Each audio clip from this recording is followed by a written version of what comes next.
আচ্ছা, আপনাদের কি সেই দিনগুলোর কথা মনে আছে যে সময়ে বাংলাদেশের মানুষ সুখে শান্তিতে বসবাস করত? তারা দরজা খুলে ঘুমাতো, কোনো ভয় ছিল না তাদের মাঝে। স্বর্ণের দোকানদার তার দোকান খুলে ছালা করতে চলে যেত, তার দোকানে কিছু চুরি হয়ে যাওয়ার কোনো সন্দেহ তার মনে ছিল না। রাতে একা একজন যুবতী স্বর্ণ অলংকার পরে বাংলাদেশের যে কোনো স্থানে চলাফেরা করত, তার মনে ইজ্জত হারানোর কোনো ভয় ছিল না। কি মনে পড়ছে না?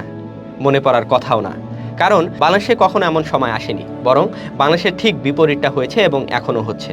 তবে ঠিক এমনই একটা সময় ছিল 1400 বছর আগে, আমাদের প্রাণপ্রিয় রসুলুল্লাহ সাল্লাল্লাহু আলাইহি সাল্লামের সময়। তখন ঠিক আমার বলা উদাহরণগুলোর মতোই ছিল সবকিছু। সবখানে শান্তি আর শান্তি, নিরাপত্তার কোনো কমতি ছিল না। যেটা সম্ভব হয়েছিল শুধুমাত্র আল্লাহর দেওয়া বিধান অনুযায়ী রাষ্ট্র পরিচালনা করার ফলে, যা করেছিলেন নবী করিম সাল্লাল্লাহু আলাইহি সাল্লাম। ভাই, আমরা বলি আমরা 92% মুসলমানের দেশ, আর বিধান মারি মানুষের। আল্লাহ দেওয়া বিধান মুখস্থ করি।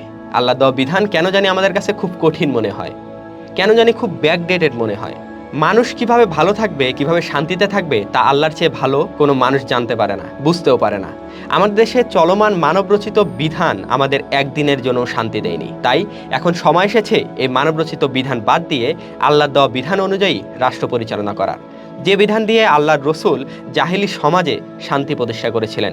সময় এসেছে আল্লাহর দেওয়া বিধানে মানুষকে ফিরিয়ে এনে আবার শান্তি প্রতিষ্ঠা করার। মানবরচিত বিধান মানেই অশান্তি, আর আল্লাহর দেওয়া বিধান মানেই শান্তি। আপনি কোনটা চান?